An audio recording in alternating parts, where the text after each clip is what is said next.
세계에서 가장 비싼 축구팀이 어딘지 아세요? 선수들 몸값만 거의 2조에 달한다는 잉글랜드의 맨시티인데요. 이 엄청난 빅클럽을 소유하고 있는 구단주는 석유 재벌 셰이크 만수르입니다. 만수르는 2008년 맨시티를 약 3,700억 원에 인수한 후 천문학적인 오일머니를 투자해 만년 중위권이던 이 팀을 유럽 강팀 반열에 올려놓았죠. 그런데 궁금하지 않으세요? 만수르처럼 세계적인 갑부가 축구단이 아닌 하나의 국가를 세우고 운영하는 것도 가능한 걸까요?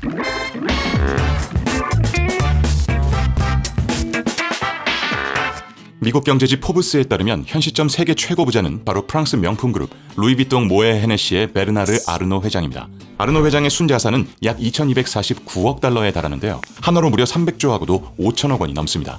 2위인 아마존 의장 제프 베조스의 순자산은 약 1,977억 달러, 3위인 테슬라 CEO 일론 머스크의 자산은 1,936억 달러 정도라고 해요. 페이스북 창업자이자 세계에서 가장 돈이 많은 30대 부자로 알려진 마크 주커버그가 1,763억 달러로 4위, 1,555억 달러를 가진 오라클 레리 앨리슨 회장이 5위에 랭크되어 있는데요. 그 뒤를 워렌 버핏과 빌 게이츠가 잇고 있어요. 참고로 한국인 중 가장 부자라고 알려진 이재용 삼성전자 회장의 순자산은 115억 달러로 현 시점 172위에 랭크되어 있습니다. 이들 모두 세계에서 가장 가난한 나라로 알려진 아프리카 부룬디의 연간 국민 총생산보다도 많은 금액의 순자산을 가지고 있습니다. 21년 부룬디의 국민 총생산은 약 31.9억 원으로 추정할 수 있는데요. 세계 최고 갑부 아르노 회장의 순자산이 2,249억 달러니까 1년간 부룬디 내에서 정부, 기업, 가게 등이 벌어들이는 모든 소득을 합쳐도 아르노 회장이 가진 순자산의 70분의 1밖에 되지 않는다는 거예요. 1년간 국가를 운영하기 위해서는 어느 정도의 돈이 필요할까요? 우리나라의 경우 2024년도 확정 예산이 656.6조 원에 달합니다. 세계 최고 부자라 해도 순자산으로 대한민국을 1년간 운영하기는 어렵다는 얘기죠. 우리나라보다 GDP 순위가 낮은 이란은 어떨까요? 2024년 이란의 제한 예산은 약 1,083억 6천만 달러, 한화로는 146조 원 정도라고 해요. 이란보다도 GDP가 낮은 파라과이의 23년도 국가 예산은 약 148억 달러 정도고요. 현 시점 세계 최고 갑부인 아르노 회장은 본인의 자산으로 이란을 2년간 운영할 수 있고 파라과이를 무려 15년간 운영할 수 있다는 계산이 나옵니다. 이게 여러 복합적인 요인들이 있겠지만 단순히 계산했을 때는 그렇다는 거죠. 그럼 부자들이 맘만 먹으면 실제로 나라를 하나 세울 수도 있는 걸까요? 국가가 만들어지기 위해서는 꼭 필요한 3가지 요소가 있습니다. 국민, 영토, 주권이죠.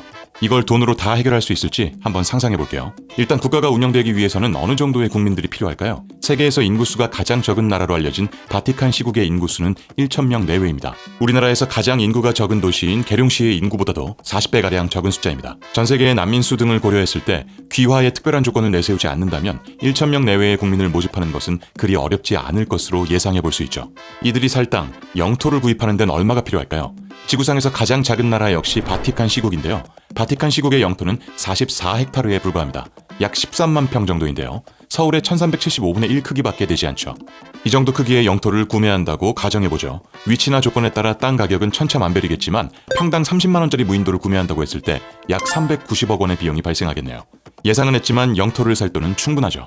국민과 영토가 준비되었으니 이제 주권만 남았는데요. 주권이란 국가의 의사를 최종적으로 결정하는 권력을 말합니다. 국가 내에서는 절대적인 힘을 가져야 하고 대외적으로도 자주적인 독립성을 인정받아야 합니다. 쉽게 말해서 영토와 국민을 지킬 수 있는 힘이라고 보면 되는데요. 내가 나라를 세웠는데 누군가 그곳을 뺏으려고 하는 거예요. 이때 내 영토와 국민들을 지킬 수 있는 힘이 바로 주권인 거죠. 그럼 주권도 돈으로 살 수 있을까요? 주권에 포함되는 것 중 국가 내에서의 권력을 확보하는 건 어렵지 않겠죠. 돈을 써서 군대를 만들고 경찰을 만들면 되니까요. 그런데 대외적으로 인정을 받는 건 얘기가 다릅니다. 다른 국가들이 나라로 인정을 해줘야 되는 거니까요. 지구상에는 다른 나라로부터 주권을 인정받지 못해서 국가로 온전히 존재할 수 없는 나라들이 있습니다. 하나의 국가를 놓고 어떤 나라는 국가로 인정을 해주고 또 어떤 나라는 인정을 하지 않는 경우도 있고요. 대표적인 미승인 국가로는 팔레스타인이 있습니다. 현재 유엔에 가입된 193개국 가운데 139개국이 팔레스타인을 국가로 인정하고 있지만 영국을 포함한 G7, 미국, 일본 등 주요 국가들이 팔레스타인을 국가로 받아들이지 않고 있어요. 우리나라도 마찬가지고요. 대만 역시 주권을 가진 국가로 인정받지 못한 미승인 국가 상태인데요. 대만을 국가로 인정하는 나라는 단 12개국으로 팔레스타인보다도 훨씬 적습니다. 본인들이 국가라 주장하지만 국제사회의 어느 나라도 국가로 인정하지 않는 경우도 있습니다. IS라 불리는 이슬람 무장단체가 그렇죠. 다른 나라로부터 인정을 받지 못한 국가는 국제사회에서 여러 불리한 위치에 놓이게 됩니다. 국제기구 참여에도 제약이 생기고 각종 교류에서도 배제될 수 있죠. 국가에 어려운 상황이 생겼을 때 외교적인 지원을 받을 수도 없고 이웃 국가들과 여러 분쟁이 발생할 가능성도 다분해요. 실제로 현재 미승인 국가들은 다른 나라와 국경, 영토, 자원 충돌 등의 분쟁을 겪고 있는 경우가 대부분이죠. 여기서부터 여기까지는 모두 우리나라야 라고 아무리 주장해도 옆에 있는 나라가 우리는 너희를 국가로 인정하지 않으니 다 우리 거야 라고 말하는 거죠. 오늘의 결론, 세계 최고 부자가 영토를 사서 국민을 모집하고 나라를 지킬 수 있는 주권까지 갖춘다면 나라를 세우고 운영까지 할 수 있다는 사실. 하지만 다른 나라의 인정을 받아 실제 나라로 존재하는 것은 어려울 수 있겠죠. 자, 오늘 영상 여기까지였고요. 금융에 대한 다양한 상상으로 뻗어나가는 길, 지금까지 상상대로였습니다.